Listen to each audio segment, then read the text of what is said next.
Hello, hustlers. Happy hump day. Sorry, this is coming at you even later than last week.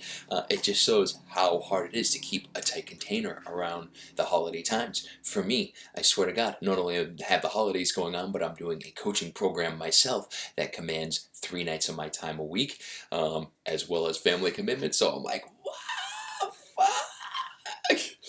So sorry for the delay, but we're back on it, baby. We're just gonna really tie into the topic today too that I'm talking about. So let's jump right into the shout outs for mindfulness. Number one, Magic Mike, 100% adherence. Great job, Mike. Morning Magic, I should call you. Number two, Brian S. Great job, 92%. Brian, still holding strong. Bronx Bomber, 88%. Great work, my man. Yours truly, Coach D Money at 87%, and Applebaum 83%. Really filling in those metrics makes a big deal about the board. DA, thanks for jumping back in. Nutrition, number one, Applebaum. Great job, my man, at 84%. That's about a 6-day a week adherence. That's what I wanted to hit. I am not at 84%, but great job for you being there. Number two, Ethelred. Pick it up, my man. DA passed you. Keep it up. Don't lose it. You had a really hard adherence rate too. I know you were pushing really hard for 0 sweets. So keep pushing to the finish line, my man. You can still hit number one. Brian S, number three at 77%. Great job. I think Brian S is still one of the few that might hit his goal of nutrition adherence. So Brian S, great job, man. Closing in on the finish. Coach D Money, 75%. Okay, that's about 5 days a week adherence, not 6. So a little more than 5 days a week. Tough for me. And number five, Mama Tries. Good stuff. You have a lot of metrics to fill in, young lady, so fill those in and get back on the board. And finally, for movement, number one, Conley Global, 100% adherence, has not missed a day. My man has gone off a plane from Italy, gone to the gym jet lagged just to pass his metric adherence. So excuses do not fly in this competition. If Sean can do it, all of us can do it. Great job, Conley Global. Number two, Morning Magic, 79%, just tied with Coach D as of today at 79% as well adherence. Matt Vivier coming in at 63% adherence. Matt is the brains behind the creation of this, so he's also playing along. Been a little bit quiet, but climbing up the board for your fitness, so good job, Matt Viv. And finally, Applebaum coming in at 62%. This week, Applebaum is the only person on all three boards besides Coach D Money. So congrats there, man. Awesome job all the way around. So I want to give a few other people a little sort of a call out, a little shout out to pick up, make the metrics a little more even out and fair and accurate. So people missing a lot of dates. Annie, hello. Bernie, hello. And Pete, you guys jump in whenever you want. We got about 2 weeks left. Also Brian, missing. These are people missing more than like 1 day or 2 days. Brian, BP Frank, Fast Eddie, and Jack, and Mama Tries. Let's get your metrics back up. Matt Viv found a way to make it even easier to update your metrics. So I will send you your missing days, and it's just essentially clicking on the link of the missing day, and it takes you right to that metric point, so you can fill it in and just move on.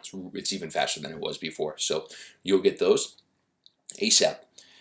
So great job, everybody, all the way around. I think the MVP of this past week has been Applebaum on the board for all three. Great job. He's crept into the top 5, jockeying for that number 3 position with Conley Global. So keep up the work. Almost there.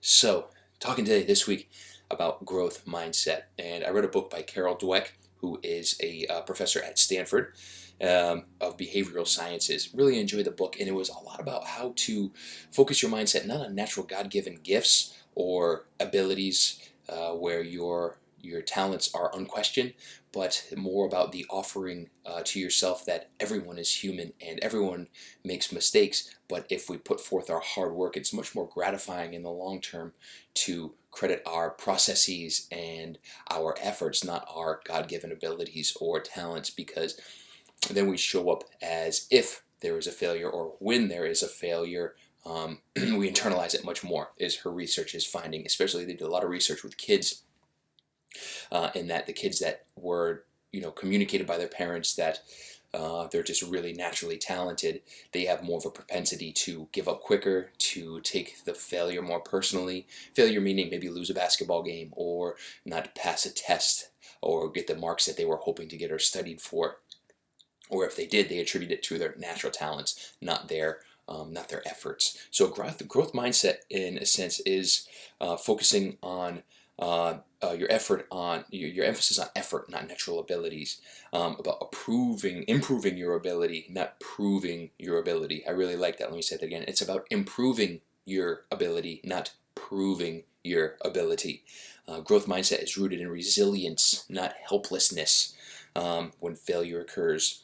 And failure is just a pause in the journey, not the endpoint. I love that. That was actually not from the book. I heard that on an NPR interview with someone running a school that had a cornerstone based around how to work with personal failures. And I thought that was really interesting. Entrepreneurial school, kind of a charter school in LA. But one of their big cornerstones was, how do we deal with failure and how do we focus on that? And the head of the program said, failure is just a pause in the journey, not the end point. So I love that. It really is. It really is. We just keep moving on. Growth mindset means embracing the struggle and thriving in the face of challenges. Now, that's someplace I do not thrive, is when I'm hit with a failure, especially a hard one. It knocks me back, and I take it really personally. And in some ways, I feel that has stunted me and my growth as a coach, as a trainer, as a person, in business and in life. If I get hit with a hard no, I really internalize it. So not backing down from when a challenge comes at me. That's a big part of my growth mindset that could stand to be improved. In a 10th grade study of Chilean students taking a national achievement test, something like their SATs, those with a growth mindset and those who were taught about growth mindset leading up to the test were 3 times more likely to score in the top 20% of the test, while the fixed mindset students, the one who were just taught study skills, nothing about how to handle adversity, how to take on the chatter in their brains, were 4 times more likely to score in the bottom 20%. So I thought that was really interesting.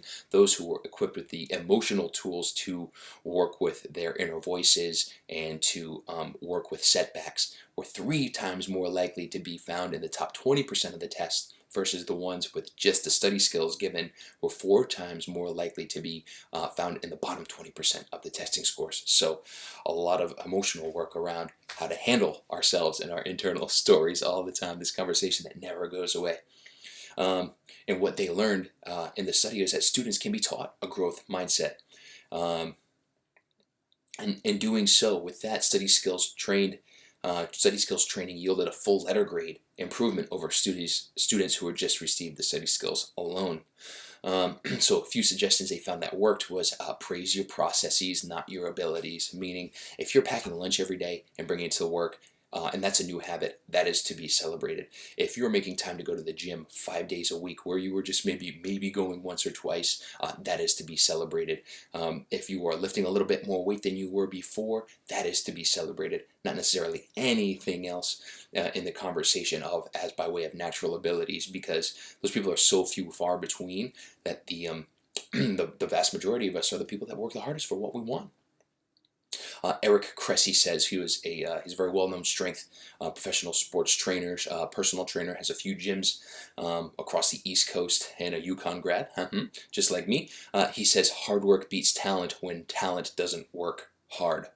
He says hard work beats talent when talent doesn't work hard, and I truly believe that. So putting your best foot forward day in and day out is much more important than just having the fastest foot or the strongest arm, showing up every single day. And that habit of excellence that we've talked about over and over again is actually what yields the biggest results. For example, my food prep. Food prep is something I've done day in and day out since 2012. I've made it a habit. It works for me, and I do it. And it doesn't mean that I'm a good chef or that I don't eat bad food once in a while. But I am also ingrained in that habit. I'm very proud of the fact that I always make time on a Sunday to get good food in my body for the week. So what this means for you, and my question to you is, where are you selling yourself short? Because you tell yourself you don't have the natural ability to get the body you want, or the job you want, or the relationships that you want. Are you blaming your current abilities on the hand you were dealt at birth, or are you playing full out? If you are becoming privy to some blind spots in your routine, or waking up to some stale excuses that are preventing you from action, I invite you to write them down and acknowledge their existence. And if you're really inspired, write down a plan of action to overcome that old story. For example,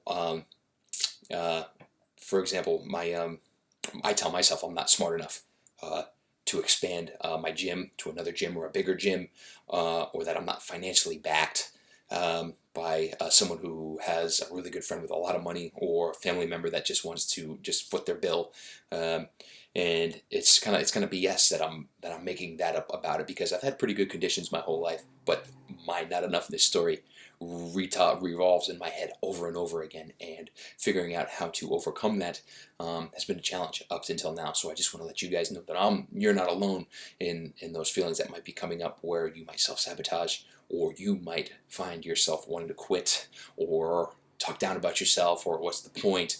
All that negative self-talk, you're not alone. We're not alone. This is something we all get to take on. And I want to be there for you guys in support of that, especially for the next couple of weeks till we finish up the challenge. So that's a conversation right there. Growth mindset. Where do we have our growth mindset in check, and where do we need to clean it up a little bit?